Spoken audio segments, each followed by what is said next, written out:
live. What's going on, everyone? Thank you all so much for tuning in at this time. Everybody that's here, greatly appreciate it. Anybody watching the replay, thank you so much. Don't forget to like the video and subscribe to the channel. Wow, still in preseason. We still have, 5 days before the next Lakers game, for the next preseason game against the Warriors, I believe, off the top of my head. No LeBron James for the remainder of preseason, which, look, he's year 23, age 41. He's earned the rest. He deserves the rest. I worry because, it's like, this is the most important offseason for establishing what you want to establish with Luka Doncic. Players are going to come and go. There's going to be things that, kind of orbit around Luka Doncic. But at the end of the day, right, like you're looking for LeBron James and Luka Doncic to get as many reps and practices and things like that together to kind of expedite this thing as much as possible. Because these two are really good.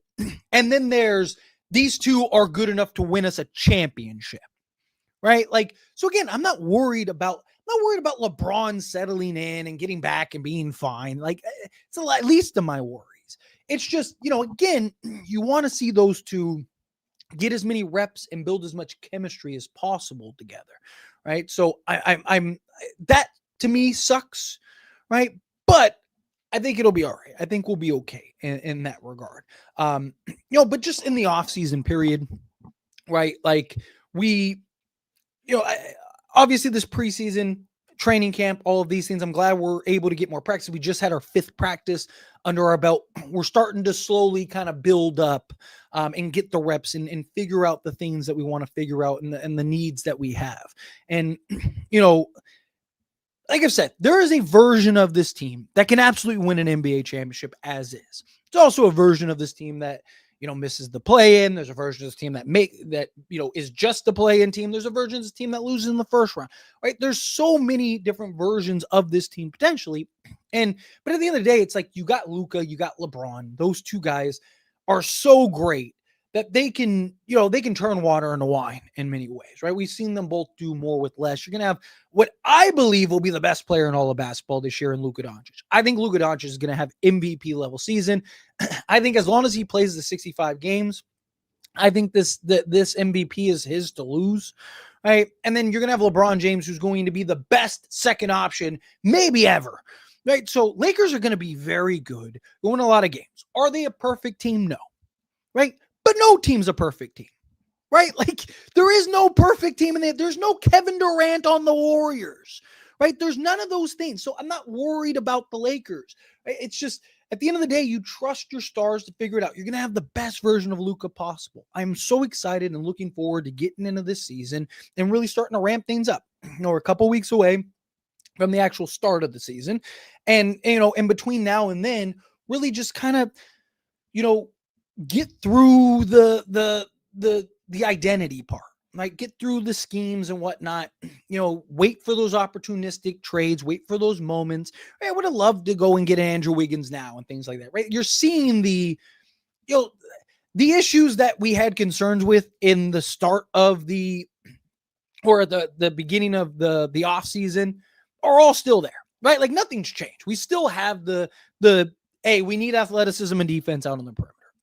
And until a trade happens, it's probably not going to change. But we'll see. What is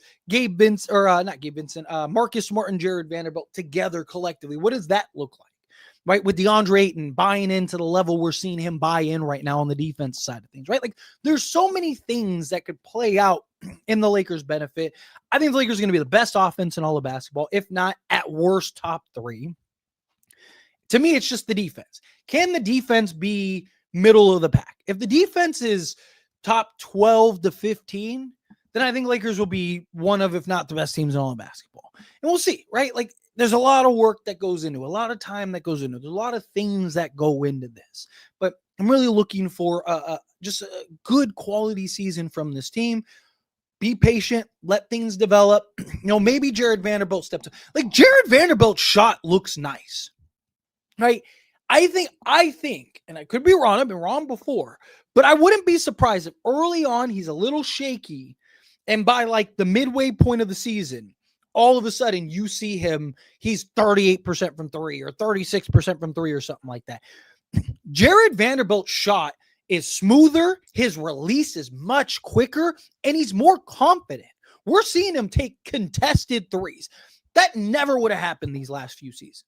So to me, I think he just needs the in-game reps. If he can be like 34% from three-point range, we might be fine in that regard. I think you have to start Jared Vanderbilt. Just from what we've seen so far in preseason, I think you have to start Jared Vanderbilt. But anyway, I want to get in the chat earlier. I know I usually kind of go on my rants for 10 minutes or whatever, but kind of wanted to just, have just a conversation. Like, we're just going to talk, hang out, chill, talk about the Lakers. So want to get in all the super chat questions, all the regular chat questions. Just kind of want to do a live stream before, the next game. I know I do the post game stream, stuff like that, but we have a week off in between. So if I can get a couple live streams in, why not? All right. Love talking to all you beautiful people. So real quick, hit that like button for me. If you haven't yet, hit that subscribe button for me if you're not subscribed, and let's get into it. So starting with the super chat, Mission coming out with the $10 super chat. Thank you so much. Seriously, I really appreciate that. Lakers Gold super chat. I appreciate you. Seriously. I love it. The Lakers Gold. It's a good point. That's actually a really good point. Yeah. You get the $10 super chats are gold. But thank you. I appreciate you. Seriously. As always, I'm very thankful for the super chats and all that stuff. And we're going to have a great season. I'm excited. Look, I genuinely think the Lakers have a shot, right? There's things that I want to see before I'm like, yes, clock it. They're the best team in all of basketball, or they're going to win a championship or things like that. A couple things I want to see, but don't be surprised if this Lakers team is like phenomenal. But Mission, again, I really appreciate you. Thank you so much for that super chat.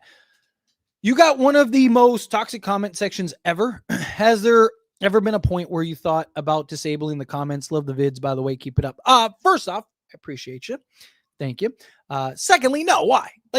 They're not doing what they think they're doing. All it is engagement. All they're doing is helping the algorithm, helping the videos. I mean, but the thing is, it's not like a toxic comment. It's literally like the same, 3-4 guys, right? Like if you watch the comment, literally it's the same, handful of guys every video. Literally every video. Yeah, there's some topics that I'll touch on and people will be like, whatever. But for the most part, it's the same 4 or 5 guys every single video. They're clearly fans because all they do all day long is just complain in my comment section. These people have nothing else going on in their lives but to just, cry in my comment section about everything that I say and do, right? But look, it's how you're doing something right, right? If nobody cared about me, no one would comment. They wouldn't comment. Right? They're commenting because they know people are going to watch the comments and it's going to get a reaction and they're going to cry and blah, blah, blah. Right? And sometimes I like to respond because they always respond back. Whenever I need to boost engagement, I'll look at my, analytics or whatever for a video and I'm like, man, I really could use a couple more comments.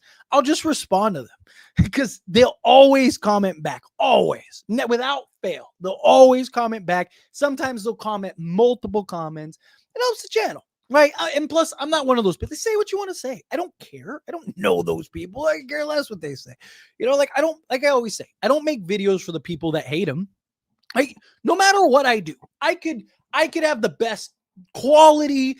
I could have the best, overlays. I could have the best money. I could spend $100,000 a video just to make them as great as possible. People are still going to hate it. You're always going to have people that hate it. You're always going to have people that dislike it. I don't make videos to appease people that hate it. I make videos for the ones that enjoy it, the ones that love it, right? And I enjoy it and love it. I don't care. I'm blessed that, anybody wants to watch me. The fact that, I have hundreds, thousands of people that watch every video that I put. I mean, that's a blessing, right? Why would I care about a couple bad eggs? 10,000 people watch a video and I have 5 toxic comments. It's pretty good odds, right? I'll take it. And they're not doing what they think they're doing. So again, to me, it's a blessing. The fact that I even have haters is a blessing. I'm doing something right. So I'll take it, at least you're thinking about me. At least I'm entertaining you enough to where you feel I'm important enough to you to where you feel like you need a hate comment on every video. Why would I not be thankful for that? Facts. Damn type. I'm torn between watching this or the Dodgers close. Hey, do a little bit both, right? Put one on your phone, one on the TV, like whatever you got to do. But no, hey, look, I don't blame you. If you just need to pop in and you need to watch the Dodger game, I have no comments about that. I don't blame anybody for doing that. Like I said, I'm just thankful people even pop in and check out my videos. What is the score? I thought they played later. I thought the Dodgers played at I guess it started. Yeah, it's the third inning. Oh, yeah, interesting. I thought it started a little later, but I'm also 2 hours ahead now, so my time's still all messed up. But Brian, what's going on, buddy? Appreciate you being here. We got a team for real. Agreed. I think this team really could be great. We got the bench too. Yeah, I mean, look, we're deeper. Right? I know we lost Dorian Finney-Smith, but because we lost him, we got 3 new players, and this team lacked depth, and now you got it. This is my other face. Trade Reaves for a 3-and-D option. Can't play off basketball. Fact. I mean, yeah, if the right move becomes along and becomes available, I think you make the move, right? I don't think you just give Austin Reaves away, but if that right trade comes along, you do it. Gabe Vincent's gonna win 6th man of the year. Hey, look, I'm all for it. If he does that, Lakers are winning the chip for sure. Like Gabe Vincent has the potential to be a big impact player. It's why we were all so excited when we got him. Right. We were also excited when Gabe Vincent landed with the Lakers because it was like, man, this is a guy that could be game changer. He was the third, on some nights, the second best player on a finals team. He was the guy with the ball in his hands at the end of games, hitting clutch shots and doing all these things, right? Like, if we can get Gabe Vincent, like the last 3 months of the season, he shot 38% from 3-point range. If we can get that Gabe Vincent, we can be in great shape. And throw and connect. And want Vando, he is the best defender. You want to trade and throw and connect and want Vando, he is the best defender, and you want to trade him. What? I don't want to trade Jared Vanderbilt. I literally talked about the Daniel or Jaden McDaniels. There we go. I even talked about the Jaden McDaniels video, and I even said in that video I don't want to trade Jared Vanderbilt. Right? Even for Jaden McDaniels. I was like, trade Gabe Vincent, Maxi Kleber, whoever. Like Jared Vanderbilt is like, I mean, I'm probably as high on Jared Vanderbilt as you can get. Like, I don't think he's untradeable. If the right trade comes along, like no one's untradeable. Like the only guy that's truly untradeable is Luka. Outside of Luka, nobody on this team's even LeBron. If tomorrow the Spurs, there's different levels to it, obviously, right? Like I'm not trading like LeBron for Colin Sexton or something but if tomorrow the San Antonio Spurs bump their head and we're like, hey, we'll trade you Victor Wembanyama for LeBron. Good luck to you, LeBron.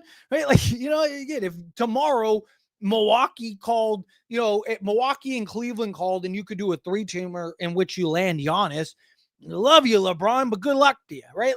Again, everyone has, there's levels to this, right? But yeah, Jared Vanderbilt, you must be thinking of somebody else because I am very adamant about trying to keep Jared Vanderbilt.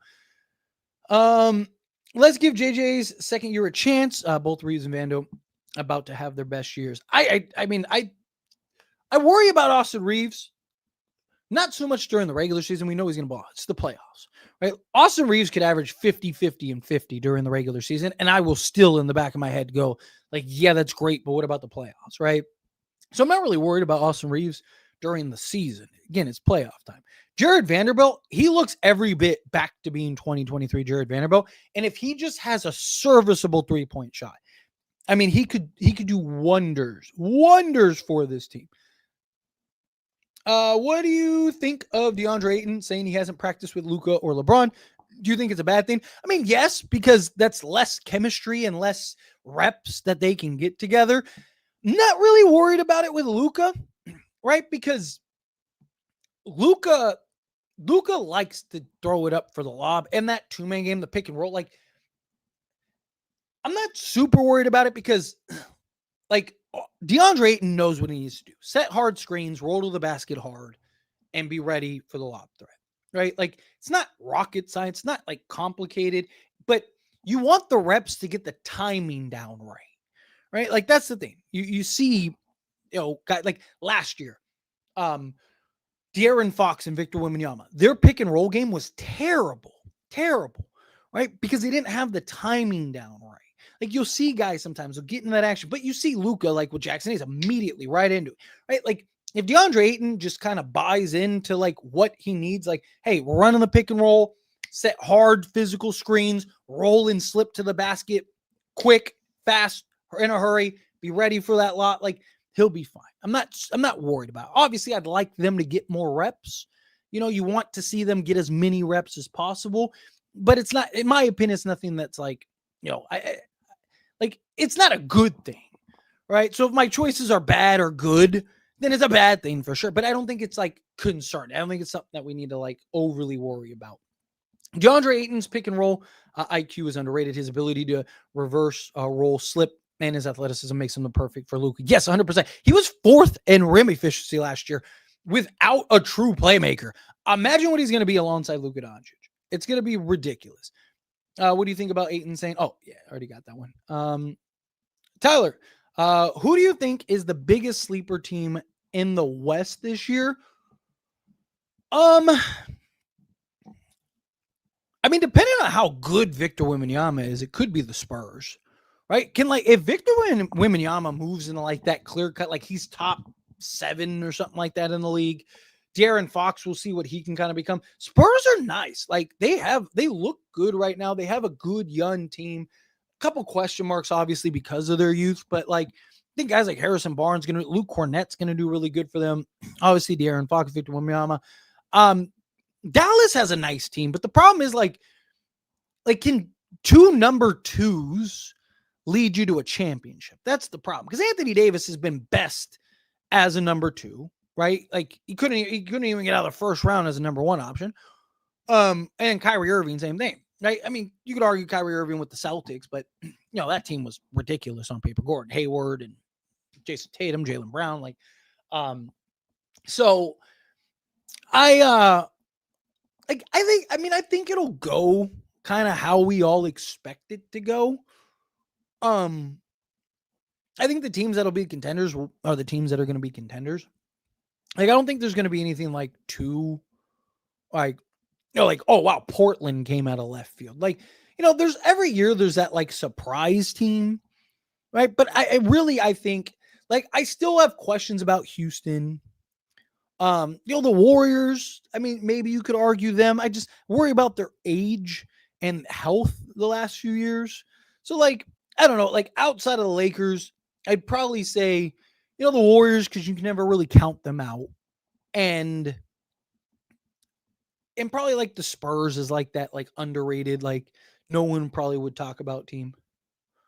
Can you dissect what makes DeAndre Ayton an amazing rebounder? I mean, a couple things, right? So obviously his athleticism, his size, his length, it really helps. He's able to get his quickness. He's very quick-footed.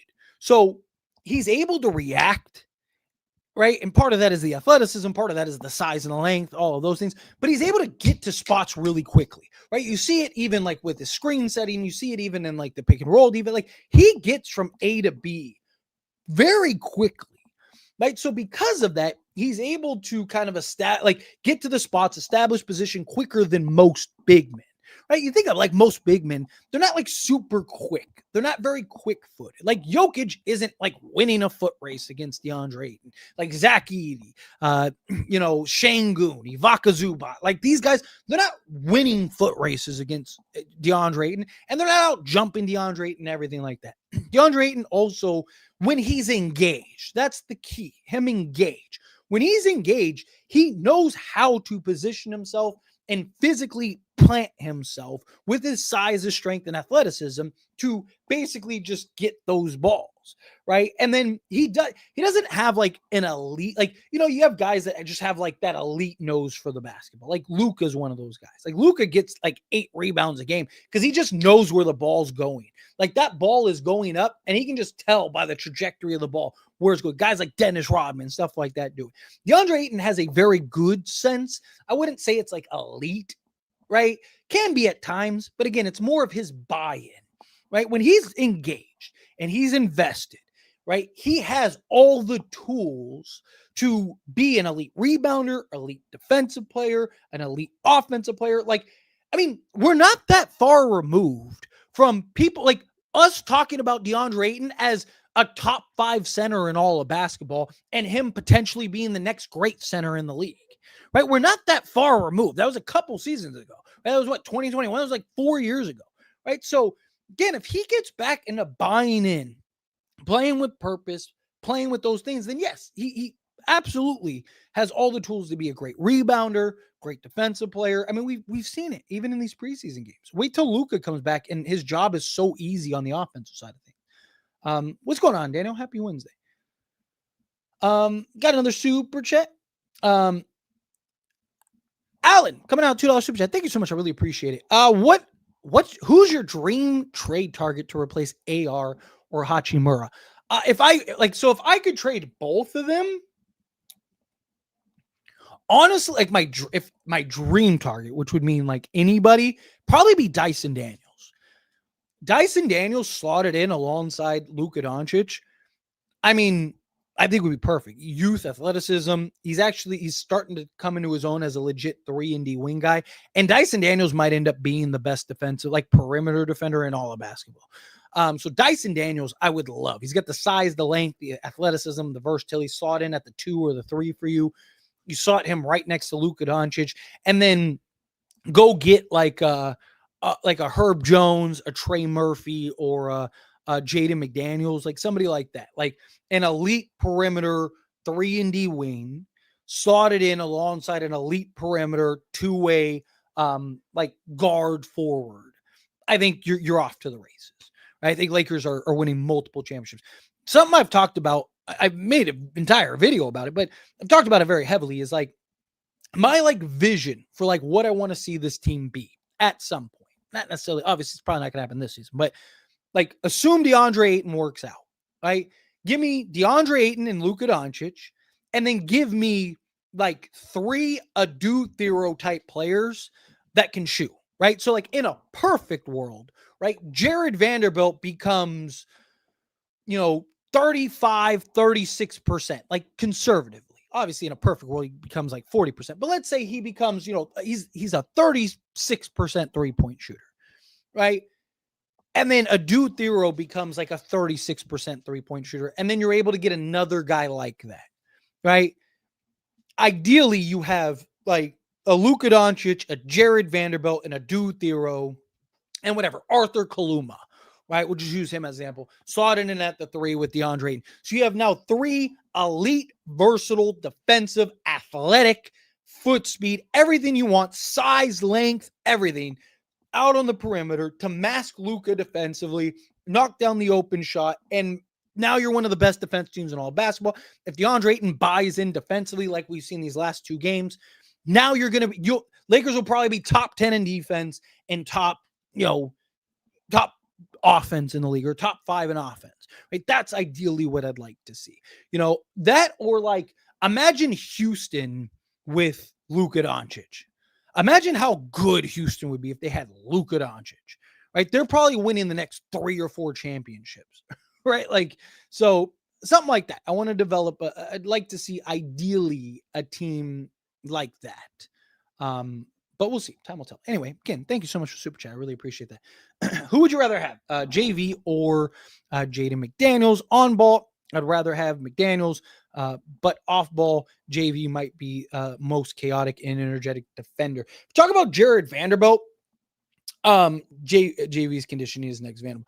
So I'm assuming JV is obviously Jared Vanderbilt.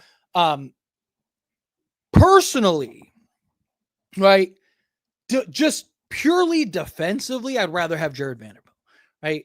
Jaden McDaniels, don't get me wrong, is one of the best perimeter on-ball defenders in basketball, but Jared Vanderbilt does so much beyond just defense, creating live ball turnovers, push, being able to kind of push the pace at times. Gets a little too carried away, especially in traffic, but his ability to rebound, I mean, he's like excellent rebounding.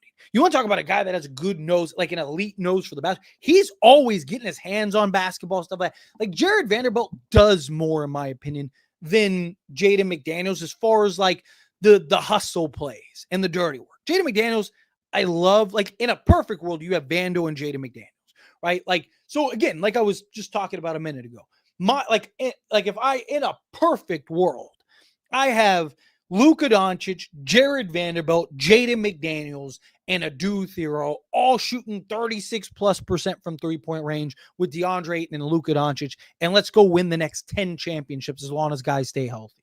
Right? That ideally would be my ideal scenario. Will you ever bring back the old LeBron poster that was in the background? Yes, I actually have it in boxes. So I'm very, very close by like almost the end of this month. End of this month, I'm supposed to be moving into my new place. Me and the family and everything like that. Once I get that, then I can start, putting together an actual kind of background again. That's my plan. I will have the background together. I know get comments regularly of like, Tyler, you got to get the background up and stuff like that. It's just, this isn't my place. They're kind enough to let me stay here, my family and everything like that, while we go and get our own place and stuff like that after the move. I don't want to start like sticking stuff to the wall and hammering things into the wall and stuff like that. I know, some people love it. Like I get comments too that are like, man, I like the wood panel aesthetic or whatever. I know some people hate it. I don't think most people care either way, but I do at some point want to have more of a visual appeasing background. It's coming. Give me about, another like 3-4 weeks. Give me about a month. Like November, I should have a setup again. Like I said, it's a whole process trying to find a house, and especially in a state that you're not familiar with, you've never really been to. Like I've came here, to like visit once, but like outside of that, it's just, I don't know the areas. I don't know what are good areas, what are bad areas. So we got to, we spent 2 months just researching like schools for our kids and, what are the better areas to stay in and stuff like that. And like what's in the vicinity, right? Like, you move to a new place you don't have familiarity with. You don't want to just like jump into like the first place available, right? Like you want to, take your time. So it's been a couple months that, we've been through this process. And then obviously, getting a house takes a whole, month and a half period. So it's just, going through the whole process. So, what do you think of Ayton saying he hasn't? Oh, I already got that one. You just talk about Reaves trades far too often because he's the most valued player that we have to trade. You're also about to pay him $35 to $40 million for a guy that has been a no-show the last few playoffs. Like people like to pretend it was just last playoffs. It wasn't. Go look at the previous Denver series. Right? Like he's had as many bad playoff like series as he has good playoff series. Right? Even in like go look at that Warriors series back in when we made the conference finals. Right? Like I like Austin Reaves. I just think I just don't know if he's the guy slotted alongside Luka Doncic, and you're about to pay him like he's going to be. Right? Like again, honesty is important. Right? Like, you get a lot of people that act like Austin Reaves is like absolute garbage, dog water. Like he shouldn't even be in the league. I think that's as ridiculous as people trying to pretend like he's the second coming of Michael Jordan. He's a defensive liability. He's a Luka light, which again has its benefits, right? But like Luka, like what you want slotted alongside Luka Doncic is Austin Reaves that, right? And it's one thing to be because people, like Austin Reaves is 28, 6 and 8 when he doesn't have LeBron, right? Okay, it's one thing to do that randomly. Like we've seen Austin Reaves, Jackson Hayes, and a bunch of G League players go into Boston the year that they won the championship and run them out their own gym. Austin Reaves is a very good basketball player, but we need to be honest and we can talk. I've criticized LeBron. I've criticized Anthony Davis. I even had some criticism for Luka Doncic, right? Like people act like I just criticize Austin Reaves. I've talked about pretty much every team or every player on this team. It's just Austin Reaves again. We're in a position where he's our best tradable asset to solve the positions and needs that we have. I like Austin Reaves. You know what I like more than Austin Reaves? Winning NBA championships and the Lakers. I was a Laker fan before Austin Reaves, and I'll be a Laker fan after Austin Reaves. Austin Reaves isn't the Lakers, right? There's plenty of other guys. There'll always be the next guy, right? Like, so again, people act like Austin Reaves is Mr. Laker. Like Kobe who? Magic who? Shaq who? Kareem who? Jerry West? He shouldn't be the logo. Austin Reaves should, right? Again, like there's two extremities, right? He's in the middle. I think he's a very good basketball player. But if you can find the right trade for him, trade him. Is he untradeable? Right? Like, you know what I think is funny is I almost like I've actually asked this to several people, and their answer is always yes, right? Like, would you trade Austin Reaves right now for Giannis or Wemby, right? There's zero shot you're telling me you would not trade Austin Reaves for Wemby straight up right now, right? So then you would trade him too. The only difference is I would trade him for less than a Wemby level player, right? So we agree that he's not untradeable, right? So again, why does it matter if I talk about trading him, right? Like, again, like that's the thing that I think is funny is like everyone agrees Austin Reaves is tradable. They just have different varying, variables on where he should be traded. But anyway, Connect needs to go as soon as possible. I agree. I just think he's checked out. I think he's lost. And I just don't see them being able to pull him back in. Unfortunately, I don't. Bring the LeBron poster back. Yeah, definitely. I'll have the LeBron poster and the Kobe poster. And 55 wins. People underestimate Luka Ayton pick and roll. So I was toying so hard between like 53 and 55 wins. I ended up settling on 53 wins when I did my prediction video. So I'll stick with 53 wins just because, that was in my prediction video. But I even said in that prediction video, I was really toying with 53 or 50 because I really could see this team winning 55 games. Like, genuinely. Go Lakers? Yes, I agree. Your goal for the rest of the year, Ty, get 1K plus more haters. Yeah, I mean, look, if I have another 1,000 haters, that means I've probably got another like 100,000 subscribers. So I agree with you. I'm right there with you. Connect needs to play so his trade value can go up. It's currently low. Problem is like he's just not good when he does play. Right. So like having him play, if he just continues to be trash, it's like, it's hard to like, are you going to lose games because you're trying to raise his trade value? People talking about us lacking defense when we got a former defense player of the year in our back pocket and an unleashed Ayton and a Jared Vanderbilt. Yes. You know, what's funny is I actually have a video about Marcus Smart and Jared Vanderbilt and their defense. I think I have it scheduled for tomorrow afternoon, but because I really do think like Marcus Smart, Jared Vanderbilt out there with a bought-in DeAndre Ayton could be tough. Let's see what else. Jared Vanderbilt is stepping up his game heavily.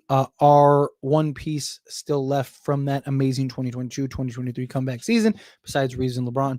Truly a Lakers man. Injuries can go away forever. Yes, agreed. Look, Jared Vanderbilt's looking every bit like the player that we know and love. Every bit.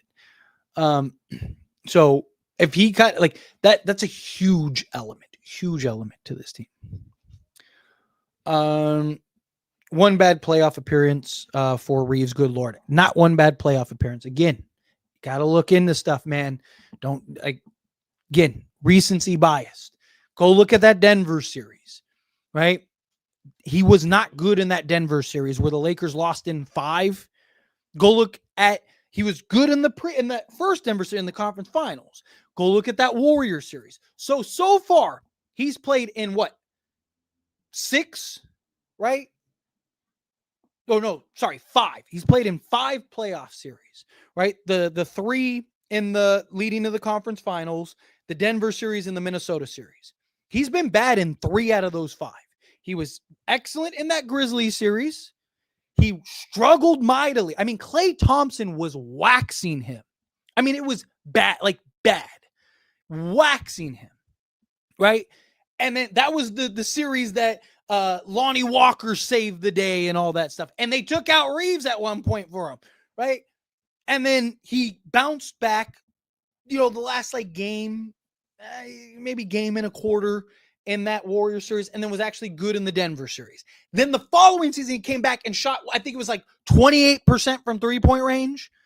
And that Denver series was getting just absolute bodied and bullied by Jamal Murray and the rest of them.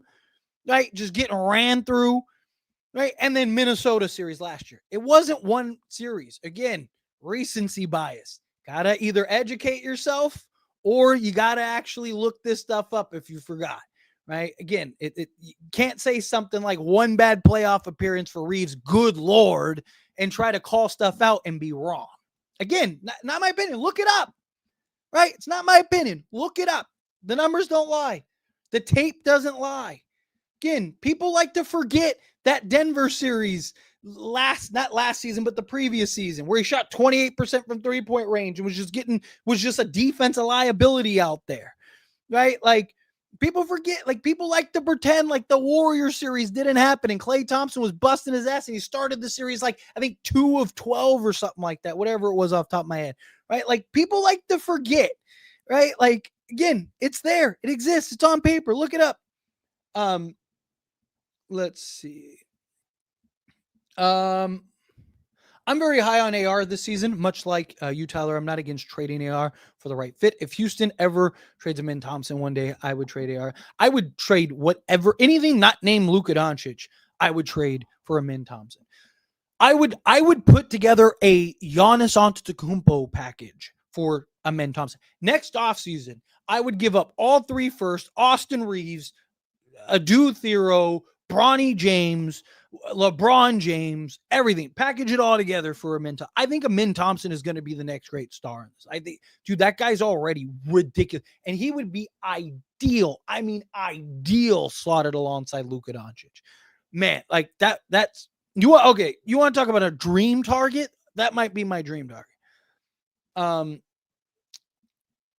Let's see. I hate to say it, but Denver is most underrated in the West. So here's the thing. Like, after the trade, I said Denver scares me more now than ever. Denver's ceiling with Michael Porter Jr. was higher, right? But I think Denver's going to be more consistent now with Cam Johnson, and then you bring in back Bruce Brown. Tim Hardaway Jr., I think, is kind of a little bit of a non-factor, right? He hasn't really done much the last few years, but again, maybe on Denver he does something. I worry about Denver, but I don't think Denver is like a sleeper pick, right? That's why I didn't mention them. Like, I didn't mention them, and I mentioned the Clippers. Like, every year, everyone's like, the Clippers are going to win. Like, Denver, I worry about Denver. It's the Spurs. Denver is an underrated. Yeah, that's why I didn't mention Denver, because I just don't think, I think Lakers match up excellent with Denver and OKC. Like, I mean, I did a whole breakdown about how I thought the Lakers were going to, like, that whole Nuggets thing was a thing of the past because of Luka. Look up Luka's numbers against Denver. Like, Luka loves to play Denver. Let's see. I'm trying to find something real quick. DeAndre Ayton's timing is incredible. Yes, that's why I'm not worried about it. I'd like to get the reps. I'd like to, have those opportunities, but I'm not worried about it. Lakers in 5 versus the Warriors. Facts. It's so funny seeing Waters wet back in here after he disappeared for however long. Lakers 2026 NBA champions. I'm with it. Champions. I'm very high on Adu. JV with legit slashing ability. Yes. Adu Thero, at least in concept, is basically a better finishing Jared Vanderbilt. Hyper athletic, long. I mean, you're talking about a guy that's 6'7", 6'8", with a 7'1" wingspan and a 41-inch vertical. Right? I mean, seriously, like, Adu Thero is, I mean, you know what we need is another Jared Vanderbilt. Like, genuinely, it's not a joke. It's not sarcasm. Like, genuinely. I think Houston is overrated too. Like, so here's my thing about Houston, right? Like, Houston's biggest problem was offense, right? And yes, Kevin Durant helps a ton with that, but he doesn't solve everything. And he hasn't been a model of health. Like, people are ready to just crown Houston NBA champions. I don't know how much better Kevin Durant makes them, right? Like, it'll make them more consistent. It'll be better for, like, the tighter games, but, like, come playoff time, teams are just gonna make everyone else beat you. Unless Amin Thompson really starts to take strides offensively and Alperen Şengün start taking strides offensively, I don't like Houston's better, but I don't think they're like exponentially better because they still haven't solved their biggest need. They still haven't solved their biggest issue. Like if they had Jalen Green and Kevin Durant, right? And Jalen Green could get back to being a little more consistent, right? Because he was kind of he was a roller coaster kind of all over the place. Then yes, I think that they would be fine. Both Houston and the Lakers are trash. Dang, then what does that make the Warriors? Like, man, I thought you were a Warriors fan. I really hope Giannis does not go to the Spurs. That's scary. I mean, well, based on the reports, sounds like he's going to the Knicks. But honestly, obviously the Laker fan of me doesn't want to see him go to the Spurs. The basketball fan of me does. Right? Like if I remove my Laker bias for a moment, I would love to see him on the Spurs. Like I would. Like I think him and Wemby would be so much fun. Right? But the Laker fan of me is like, absolutely not. What's going on, Chris? Salute.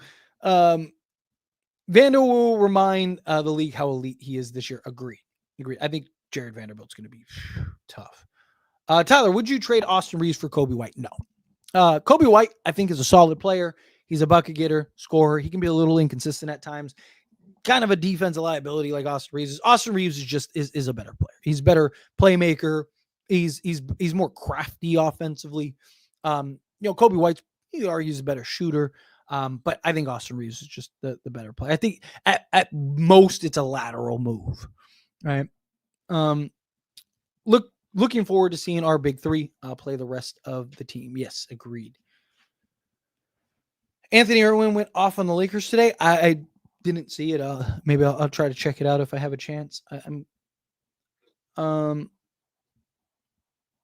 Let's see. I wish we would have kept Max Christie over Dalton. Yeah, agreed. Cisco, you're great, bro. Been seeing you for a while. In my opinion, you take the haters a little too serious, bro. Also a bit too much trade content. All good, though. Appreciate the hustle. Appreciate you first off. Secondly, like I said, I mentioned earlier, I don't know if you were here earlier. I'll purposely do it, right? I've actually talked about this a bunch over the years, right? Like if I need engagement, I'll respond to the trolls, right? Like that's why you'll see me sometimes I just like ignore it, and then every once in a while you'll see me just like comment on it, right? Because again, it's engagement. I know that they're going to respond. I know it, right? So like, and sometimes they'll respond with 2 or 3 comments, right? So if I'm like, man, this video doesn't really have like great engagement, I need better engagement to kind of help with the algorithm.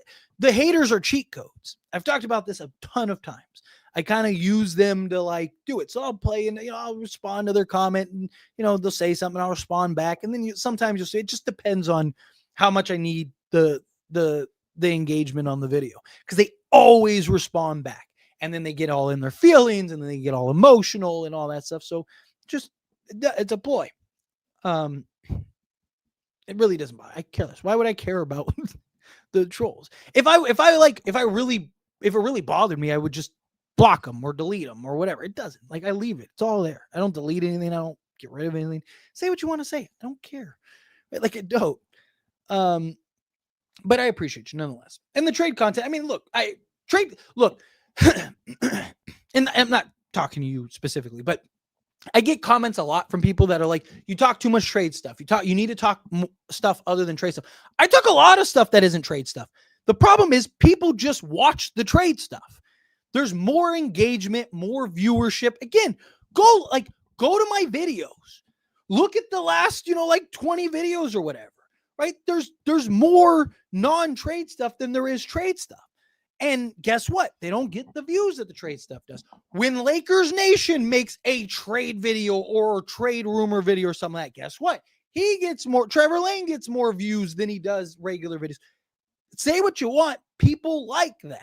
So, I make other videos. People just don't watch it as much. And it doesn't get pushed as much because people don't watch it as much. I still make them because I enjoy talking about it. I like talking about other things than just trades. And it also depends on the time, right? When it's trade season time, of course I'm talking about trades, right? If it's the off season, of course I'm talking about trades. Why? Because that's all there is to talk about. All the news there is is that, in the offseason when it's like, we don't even know what this roster is going to look like. It's kind of hard to break down players and do all this stuff when we don't even know if they're going to be on the team in a week. Right. So again, it just depends on where you're at. Like every trade deadline, people are like, oh, you talk too much trades. It's like, it's the trade deadline. Of course I'm talking trades. When we're a month out from the trade deadline, I talk about trades. Again, I'm not an insider. I'm not a reporter. I just take the news that is out there from, all the little sources and stuff like that, and I just relay it, and I give my opinion, and then I ask you for the same, right? So if all there is trade news, that's all you get, right? If I can break down players, if I can do all that stuff, I did a breakdown for every player on this team.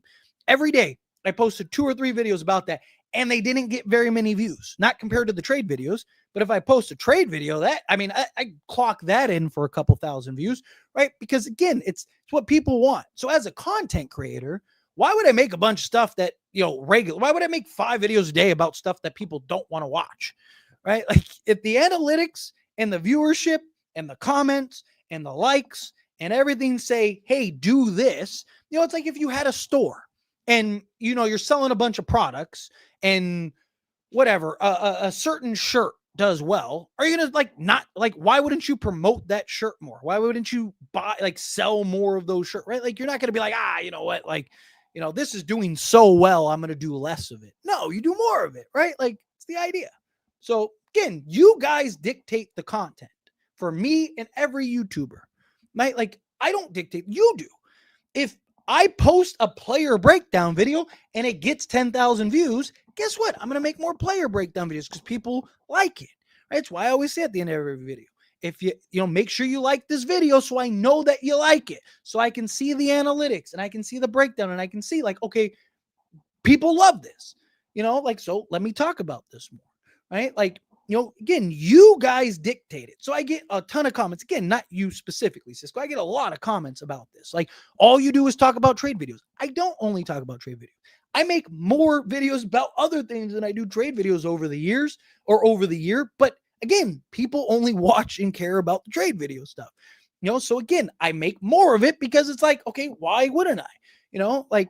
Again, it's you guys are like, I don't have anything without you guys watching, right?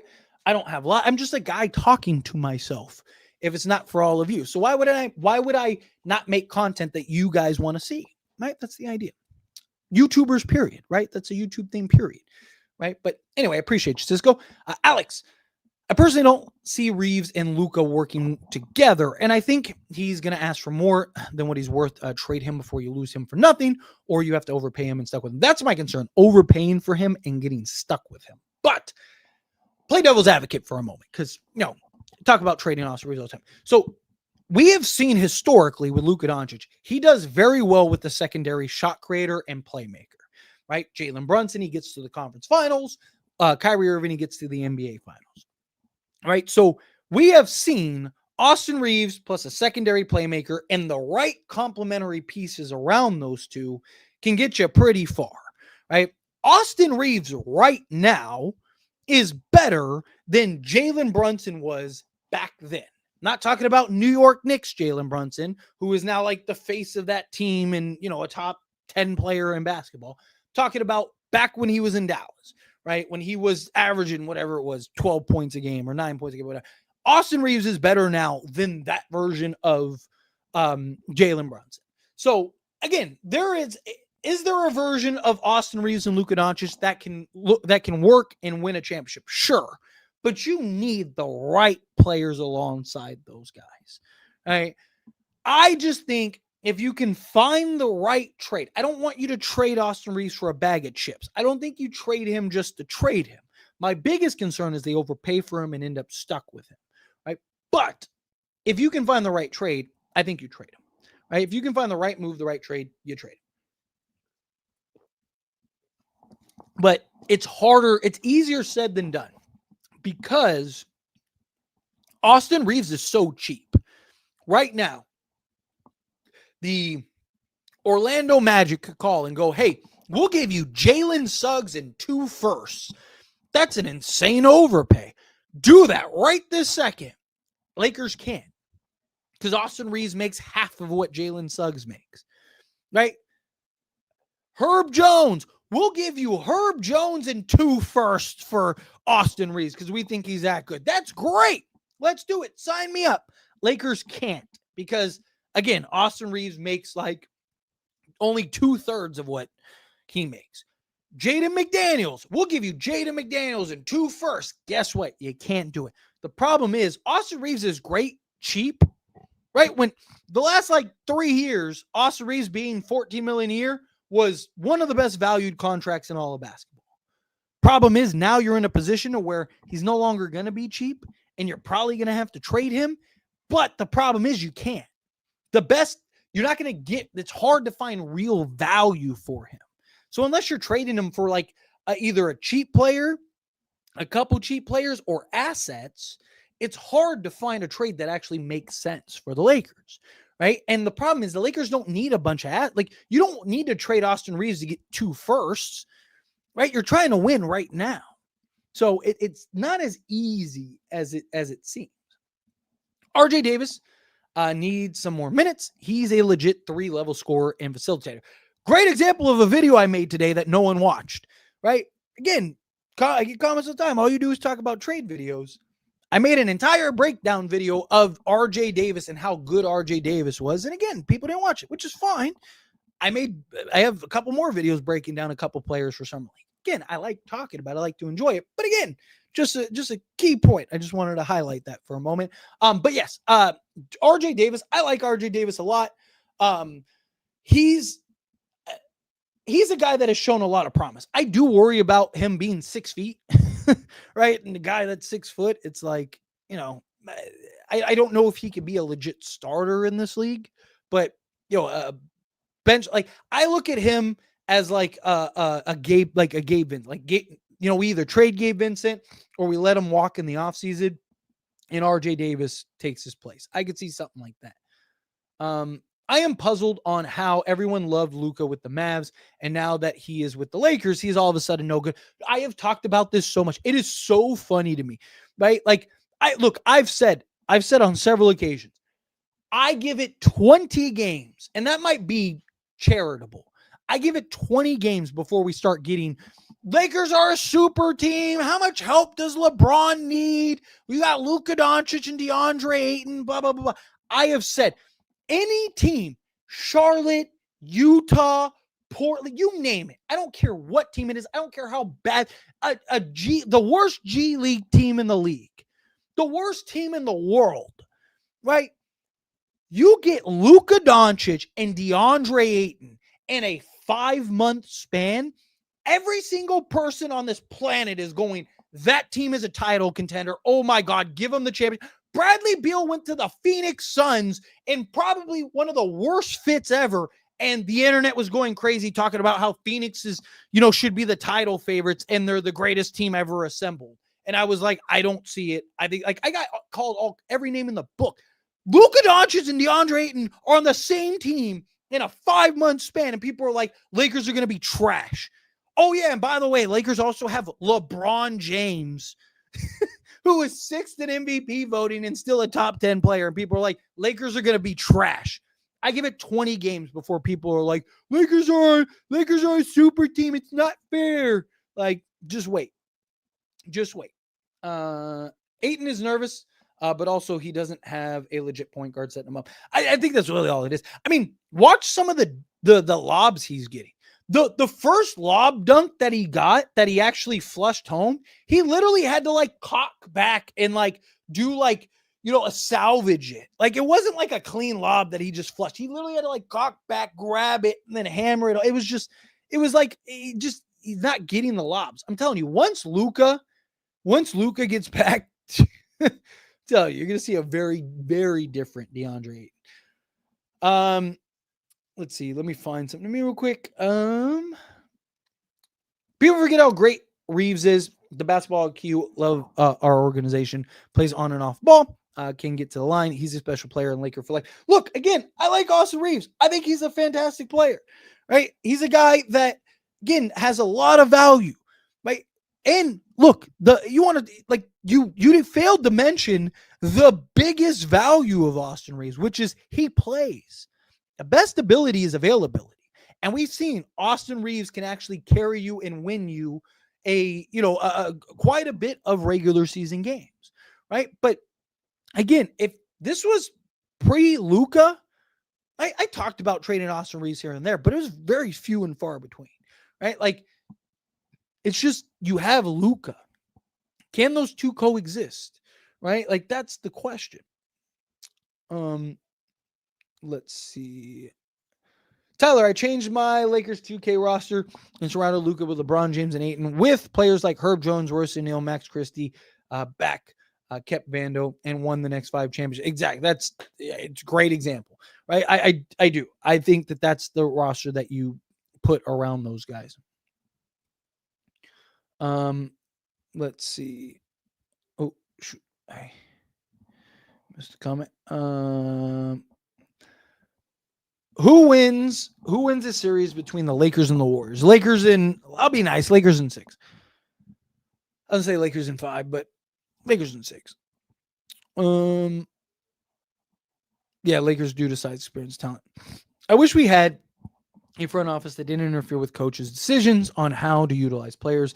The pacifying of Austin will be the team's downfall. Send Austin and Rui to the bench. Like, I think that they should, but like, the problem is like Austin Reaves, like, would he want that period? Like, something that I've talked about. So JJ Redick had said that he'll make whatever decisions are necessary and need to be done, right? Another thing too is JJ Redick got the extension with the front office, right? And the reason that that's significant and important is because it shows that that this organization supports him and has his back. There's a lot that goes into players other than just, the coach making it. You got, Austin Reaves, if he has to come off the bench, he's not going to be very happy about that. His agent is not going to be very happy about that, right? If JJ Redick has to make that call, I'm not saying they have to do it right away. They can kind of, see how it looks, see how it works. But if JJ Redick has to make that call, will the front office support him? Right? If they do, then you do it. Because it's very simple. Reaves, this season, are you in it just for yourself? Or are you in it to try to do whatever it takes to win a championship? Right? And if he's in it only for himself and to get the bag, fine. I have no issue. Get your money. I will never complain about somebody trying to go get a bag. Doesn't mean I'll be happy about it. Right? It doesn't mean that, it's the best decision. Right? But, if that's your decision, then guess what? Sorry, we got to trade you, my guy. Where do you want to go? And you try to work that out. So, how close would the Lakers be with Thibault and Highsmith? Honestly, look, so I've made the argument, and I think that there is a genuine argument. Those two guys might be better natural fits than even an Andrew Wiggins. Andrew Wiggins is the better player, without a doubt, right? But part of what makes Andrew Wiggins great outside of the 3-and-D element is his ability to self-create and create for others, and on any given random night could be your second best player, right? But how often are you going to get the opportunity, if you're Andrew Wiggins, to play to that level? Right? Rui Hachimura can self-create. Rui Hachimura can, score the basketball. But we see more often than not, he's relegated to a catch-and-shoot three-point shooter. You got to think, Andrew Wiggins, at best, is probably your 4th option, maybe 3rd option, if you're lucky, right? But realistically, he's probably the 3rd, 4th, or maybe even 5th option. So is it really worth going and paying to go get an Andrew Wiggins and pay $30 million for him when all you need him to be is a 3-and-D wing, nothing more? Where Matisse Thybulle and Haywood Highsmith both can do that for you. You could literally get both of them for cheaper than Andrew Wiggins, right? I think that there is a chance. You got to see how everything else comes together. And look, if you can get Andrew Wiggins, get him. But if you have to overpay for Andrew Wiggins, or you can get Thybulle and Highsmith for pennies on the dollar compared to Andrew Wiggins, I think you go that route. You could also argue depth-wise, especially if you can get both. But I do think you need to see a couple things first, right? Let's see. The Lakers have no shot at Giannis and Jokic next offseason, and they still don't. They are just cheap to be cheap. I wouldn't say they don't have any shot. Lakers have 3 firsts next offseason, plus a ton of cap space. Austin Reaves, like they have a very competitive package at that point. Realistically, if we traded for Giannis or Jokic, how many years would we have with them playing at a high level? Because they are aging superstars. Jokic, I personally don't see playing another 5 to 7 years. So Giannis is the one I'd have concerns with. Giannis is very reliant on his athleticism. Jokic is probably one of those guys that could play till he's 40. Question is, would Jokic actually play till he's 40? Like, the problem with Jokic is, like, you know, you don't know what year he's just going to randomly go, you know what, I'm done playing basketball. I want to play with my horses, right? Like that's literally what it is. Jokic is one of those, because he's basically glued to the floor, right? So, like, you're not worried about him losing mobility and stuff. Like, he's one of those guys that could probably play till he's 50, right? Like, Giannis is the one that I think you'd have a shorter window on. Like I said, with Jokic, it's just how long would he be willing to play? So LeBron, the 4-time MVP, is a player from where the Wild Things are. Anthony Irwin was talking about Lakers and Rob and the continuous excuses he makes on how to build the roster backwards. You should watch it. He had points. I'll have to check it out when I get some time, when I get an opportunity. Thank you. I appreciate you. So you're saying Amin Thompson is better than LeBron right now? No, I didn't say that. But I would I trade LeBron for Amin Thompson right now? Yes, absolutely. And it's not because he's better. It's just Amin Thompson. Like, you have LeBron for the next year, maybe 2. You have Amin Thompson for the next 15. I mean, you'd have Amin Thompson past. I mean, the likelihood of Amin Thompson ever being as good as LeBron even right now. I mean, you're talking about legit still a top 10 player in all of basketball, right? But Amin Thompson, I mean, having Amin Thompson for the next 10 years, I'd rather have that right now than LeBron James. It's nothing against LeBron. I love LeBron. I am on record saying that I believe he's the greatest player ever to play the game of basketball. But again, I'm a Laker fan first. What is best for the Lakers? I was a Laker fan before LeBron. I'll be a Laker fan after LeBron. What is best for the Lakers? Yes, I was exaggerating, obviously. That's why I said trade Austin Reaves, 3 first, LeBron James, whatever you have to for Amin Thompson. I'd sell the farm, but I was exaggerating. But seriously, if it was, hey, we'll trade you Amin Thompson for LeBron James right now, I'm doing that if I'm the Lakers. And it's not because I think Amin Thompson is better than LeBron right now. He's not even close to LeBron right now. But he is everything you want alongside Luka Doncic long-term, and he's a guy that has the potential to be a top 10, 15 player in the league at some point and could potentially be the next great superstar. And you have him slotted alongside Luka for the next 10-plus years, where LeBron, again, this could be his last year on the Lakers. We don't know. Just realize water is wet is just a troll. Yeah, exactly. Let's see. 100% respect on the honest response, and learned a bit in the explanation. Well, I appreciate you. My wonder is when you're going to appear on Lakers Nation, Buha, Anthony Irwin's feed. Are you scared? I respect you. Speak your mind. No, not at all. I've actually reached out to them, like Jovan Buha, Lakers Nation, stuff like that. I don't even think they know who I am, if I'm being honest. I can't invite myself onto their channels, right? I can't be, it's like be like me inviting myself to your home. Like, hey, Cisco, I'm going to come over. It's like, who are you? Right. Like, so I don't even know if they know I exist, right? Like, for all I know, I'm just, another Laker channel in the ether. There's a lot of us. So I don't even know if I'm on any of their radars. You got to think all those guys are insiders. They're familiar with each other, right? They've been in the game much longer than I have. I'm relatively new in this space, right? Like, I know I've been around for a couple of years, but it's been a couple of years. It's been like 3 years that I've been around. So I don't even know if they know who I am. Right. So like I tell people all the time, because I get asked all the time, like, dude, you need to go on Lakers Nation, or you need to go on Jovan Buha's channel, or Anthony Irwin, or whatever. Right. I get asked it all the time. And my answer is always the same. I would love to let them know. Right. Because I can't, I can't. What am I going to do? I'm going to go on their live stream, be like, hey, let me on the channel. I just look like another, fan trying to get like. I can't invite myself into their house, right?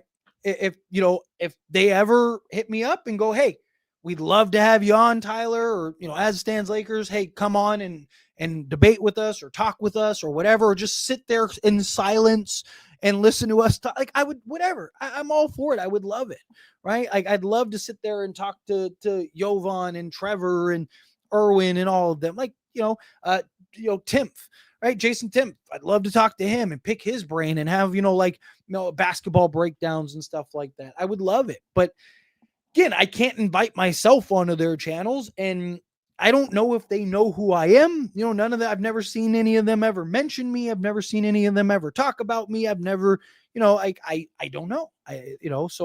So like I always tell people, you want me on one of their channels, let them know, right? Be in their live stream when you're in their live stream. Be like, hey, you need to have As It Stands Lakers on, or have Tyler from As It Stands Lakers on, or whatever. Look, if enough people ask for it, they're going to hit me up, right? Like, so I would love to. Believe me, I am far from scared. Well, the one thing you need to know about me is I love to talk, right? You don't get good. You're not a YouTuber unless you like to hear yourself talk. I love to hear my own voice. I love to talk, right? Like you got to, right? Like, so, but, yeah.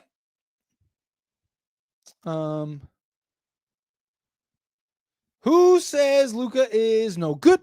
All I see is people glazing the F out of him. Look, there's a lot of people that are saying he's not top 3 anymore and he's not very good and blah, blah, blah. What's up, Tyler? How are you, Marcus? Appreciate you. What's going on? Palp, what's good, Tyler? I love the Luka is doing these team bonding things. Yes, he has been really very vocal and active and doing all these things to try to bring this team together. I love that. We all know how good that 2020 team is. And yes, they were amazing players, but their chemistry was so good. That's what we need. I'm right there with you.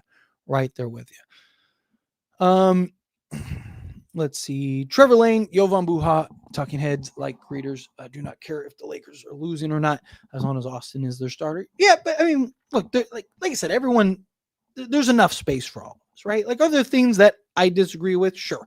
Are there things that they disagree with? I'm sure there's things that, if they are familiar with me, I'm sure there's things that I have said where they're like, wow, this guy, but that's the beauty. You have those conversations, you have those talks, right? I think that, there's a lot of things we agree on, so on and so forth, right? That's the beauty of sports, right? We can talk, we can disagree. It's why even at the end of every one of my videos, I say, whether you agree or disagree with me, right? Like, there's always a space. I'm somebody that thinks we need to get off of Austin Reaves. There's other people that believe that we should. Like, I'd love to go on and just talk Austin Reaves, right? Like, let me give my opinions why I think not. Let's hear your opinion, and just have friendly conversations. I think there's a lot of potential there. Yes, Emily, thank you so much. Yes, if everyone hasn't yet, hit that like button, hit that subscribe button. I really appreciate it. Let's see. This team needs more rebounding more than anything. I don't know. The rebounding is probably going to be pretty good. You got Luka and LeBron who both average 8. DeAndre Ayton's probably going to average 10. Jared Vanderbilt's going to get you probably 6 to 8 a game. Right? Like, rebounding might not be as big of an issue. The long ball rebounds are probably going to be an issue. Speaking about the team, I'm thinking ahead when we figured out the starters and rotation. I'm worried our players in preseason right now is our bench, and there is zero scoring talent. The bench is definitely concerned scoring-wise. It's why I like the idea of like bringing in like a Nick Smith Jr., guys like that. But we'll see. We'll see how it plays out and kind of how they balance things and things like that. Not guaranteed to have him 10 years. That's likely, but speculation on his upside. LeBron can help you secure a title. You got to roll with him until it's possible to win with him. Really enjoy your content, brother. Keep it up. Keep it going. Yes, obviously, look, talking 10 years is speculation, but like I talked about, like he could be. That's why I said he could be on the co-star alongside Luka for the next 10 years. But again, he's the ideal guy. LeBron, look, winning a championship nearly impossible. Does LeBron James give you a better chance of winning? Sure, but there's also as good of a chance that we are a first round exit, right? Like, again, LeBron James and Anthony Davis were nothing more than a play-in team literally a play-in team since the bubble. We won the bubble championship, missed the playoffs entirely, play-in team, and then now, we make we win the 3 seed, right? So again, like, love LeBron. Think he's the greatest player ever. He's fantastic. It is very hard to win a championship. You need the right pieces, the right components, the right health, the right everything, right? So to me, if you can set up the foreseeable future, if it has to be justified and make sense, right? Like, it has to be something that makes sense, right? Like, I'm not trading LeBron just for the fun of it, but if that bona fide guy comes along, right? I think it's hard to say no. Like, if you could get a Min Thompson, well, you'd have to get more than a Min Thompson regardless, right? Because salary wise, but I'm saying, like, if you got a package centered around a Min Thompson, I don't know how you don't do that, genuinely. But regardless, I appreciate you, Anthony. Seriously, thank you so much. Like I said, I love it. We have so many potential X factors on this team: Smart, Laravia, Ayton, Vando. Agreed. I mean, there's several guys on this team that could, be game changing for this Lakers team. I'm watching from Brazil. Do you think Lakers can get Markkanen and Kessler using AR, Dalton, picks and more salaries?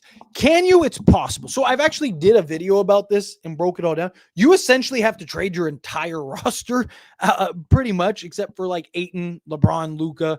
But you basically have to trade everybody. You have to trade AR, Rui, Dalton, Vando, Maxi Kleba, and because you not only have to match salaries to get both guys, you also need to clear off enough salary to then fill out the rest of your roster.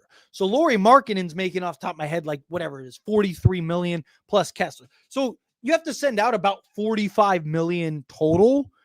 But even just to get to that, you're talking Austin Reaves and Rui Hachimura get you to $30 million and some change. Let's call it $31 million, right? Then you're adding in Gabe Vincent, which gets you to $41 million, and Dalton Connect, which gets you to 45. So those four get you to what you need to in order to land both Lauri Markkanen and Walker Kessler, right? Well, now you just did a 4-for-1 or 4-for-2 swap. You need to fill at least 2 roster spots. So that means you need to trade. Basically, you need to add in that Maxi Kleba. So now you're doing a 5-for-2 trade, but now you clear off enough salary to bring in those 3 guys to fill the rest of the roster. So you essentially have to trade everybody not named DeAndre Ayton, LeBron James, and Luka Doncic. So just something to keep in mind. But David, appreciate you, and shout outs to Brazil. Seriously, I appreciate that. That's another thing that I love, right? Like, I get people all over the world. Like, to think, that I could make videos that reach people in Brazil and Mexico and the Philippines is like my second most, like, it's my second biggest market. Like, it's crazy. It's such a, like I say, I say it all the time. I'm so blessed. I would love to hear your side from pushback against Buha. I mostly agree with your takes, but for some reason, insiders can't see outside the box. I mean, again, there's a lot that goes into it, right? Like, you got to keep in mind a couple things. One, and look, I can't speak for other channels, right? I can't speak for other platforms. I don't know what's going on. That could be their honest opinion. There could be pushback from anything. Like, I don't know. They're also, they have relationships. You got to keep in mind, they're insiders, they're reporters, right? They don't want to lose their relationships. I'm lucky because I am not an insider. I'm not a reporter, and I don't have a company, right? So I'm not somebody, I don't have, I'm not just the face of As It Stands Lakers. I am As It Stands Lakers. Like, this is my channel, right? I don't have some company that owns me that goes, hey, Tyler, you can't say this, or hey, Tyler, you can't. I can say whatever I want. If tomorrow I want to talk about the weather, I can talk about the weather. I can do whatever I want. I can say whatever I want. I can be as honest as I want, right? Because I don't have to answer to anybody. I'm also not an insider or a reporter, so I don't have to watch my P's and Q's on certain things, right? I don't have to be careful and tiptoe certain things. Again, I'm not speaking for Lakers Nation. I'm not speaking for Jovan Buha. I'm not speaking for Anthony. I'm not speaking for any of that because I don't know. I don't know I don't know the backstory. I don't know. Like, I know Lakers Nation, like Trevor Lane is the face, right? I don't know what goes on behind the scenes. I don't know, what Jovan has worked out. I don't know what Anthony Irwin has worked out. I don't know what any of these guys worked out. It could be genuinely their opinion. Maybe they all just really agree on that, right? Like, I don't know. But for all I can do is speak for me, and me personally, I don't have anything. It's literally me. I have good takes. I have bad takes. I'm just a fan. I'm not anything like I'm no different than you or anybody else on this channel that watches this video. I am just a fan that is blessed enough to have people that actually want to listen to what I have to say, right? But that's the beauty. I don't have to censor myself. I don't have to watch what I say. Is it possible it ruins relationships that could have potentially happened? Like, I've talked so much about trading Austin Reaves and criticized Austin Reaves so much, he probably wouldn't want to come on my channel, right? Like, but I live with that. I'd rather be honest, transparent, and real than anything else, right? If me being honest, transparent, and real is the difference between me getting inside information or not, or becoming a reporter or not, or become whatever, then fine. I don't need that. I'd rather just grow the platform I have here because I want the freedom. If I wanted to, go and sell the rights to my channel or whatever and have, a boss or something like that tell me what I can and I could do it. Right. I got enough following. I'm growing up. There's companies that, buy, do that and stuff like that. They'll give me a bunch of money to like just be the talking face. Right. I don't want that. I want the freedom. I'd rather make less money, but have the freedom. I'd rather be able to say what I want to say. Sometimes I'm right. Sometimes I'm wrong. Sometimes I have terrible takes. Sometimes it's great takes. That's the beauty of it. But you're always going to get honesty. You're always going to get authenticity. You're always going to get realness, right? Like, because I don't have to watch what I say. I don't have somebody being like, hey man, you can't say that because you're going to ruin our relationship with Austin Reaves. Or, hey, you know what? This week I can't have you talking about LeBron because he's coming on the channel or whatever. Like, no, like, like I'm going to be honest, like it's why I don't interview people or do anything like that. Right. Cause like I don't want to do the softball stuff. Right. Like if Austin Reaves is on the channel, I'm going to ask like, dude, why have you been struggling to shoot the 3-ball? Why this, why that? Like, what's going on? What's going through your head? Right. Like I would want to ask the questions. Right. Like I wouldn't want to just be like, oh my God, you're so great. Like, no, I want there to be real conversation. Right. So, I probably won't ever get that. Like, I probably won't ever be to that level, but that's fine because I'd rather have the freedom personally. Also, or AIS, you should reach out and debate Dan the Laker fan. At least I view that guy as the heart of the Lakers fandom on YouTube, in my opinion. That's awesome. Like I said, I can't I've thrown it out there. I've talked to several people. Like I can't, again, it's up to them. Like I said, I don't know if any of these people even know who I am. I don't know any of it, right? Like it's up to them. I can't, invite people like, hey man, you should let me come on your channel, right? Like I feel like if they wanted me on, they'd reach out to me, right? Like I said, tell them, hey, like you need to have As Stands Lakers on your channel, right? Because if you guys push it, then yeah, and then they reach out and then. Do you think Lakers should sign Max Christie if he comes free? 1,000%. I would have rather I would have traded whatever I had to keep Max Christie, right? Like, unfortunately, they had to trade Max Christie, which, I mean, you got Luka, so I'm not going to really complain, but still. Cisco. Oh, I got to the end of the chat too. So, all right, perfect. So this will be my last question, and I'm going to skate on out of here. Other than the big three on the Lakers, who do you think, or who do you have faith, can get you 10 plus points consistently? I mean, several guys that could. DeAndre Ayton for sure. I think DeAndre Ayton is probably at least a 15-point-a-game guy. I think Jake LaRavia could get you 10 points a game. Rui Hachimura. I mean, Rui last year averaged 13. So you got like three guys there. I think Jared Vanderbilt, if he can be like serviceable from three, could be close.